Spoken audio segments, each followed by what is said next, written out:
What's good, YouTube? We got the Chevy Malibu, the 012. So my boy brought it to me, and you know Chevy known for having a start no crank, or a crank no start, or no crank no start. Well, this one was having a crank but no start. So it was sounding like it wanted to crank, but I mean it was sounding like it wanted to start, but it was just only cranking. So what we thought it was, but he's still gonna replace this though, cause I'm a believer of replacing stuff when it shouldn't be how it's supposed to be. So he got a little wiggle in here in his ignition, his ignition key cylinder. So with something like that, you want to replace. If that is your problem, you want to go replace the ignition key cylinder and the ignition switch at the same time, cause they work together.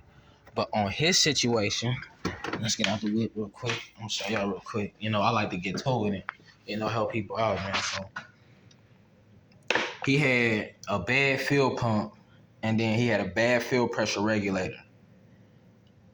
Well,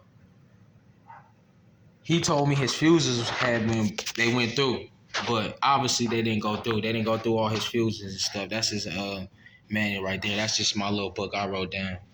But they didn't go through them good. So whenever it comes to your car not starting or not cranking or anything on your car, you want to start with that fuse box, man. He got one in the trunk too. He got two of his mains is he got a fuel pump relay in the trunk, and then he got a fuel pump fuse. But on his it was number, you probably can't see it good. You can see them, the relay, the diaphragm, but his was 43 and 44 was bad, which was the ignition coil, the ignition module, ignition coil, and the fuel injectors. So his battery and everything was good. We tested that. So start with the fuse box. Make sure you ain't got no blown fuses. We took all the fuses out, the 10As and the 5s and the 15s. We replaced all them. And then we replaced the relay in the back because that dealt with the fuel pump. We replaced the fuel pressure regulator. But start with the fuse box and make sure you ain't got no fuse blown. So after all that, he had a couple problems.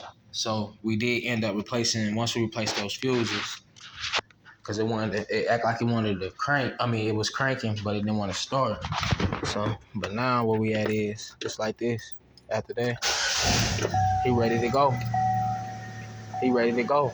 So that's for that Chevy Malibu. Any Chevy Malibu that give you a no start, give you a crank but no start, that's possibly what it could be. It could be a fuse in there. Chevy known for blowing fuses. So you check that fuse box first before you move to the fuel pump pressure. Fuel pump pressure regulator. You check them fuses first. You got one in the trunk, one under the dash, and one under the hood. All right, we out, man. Good luck.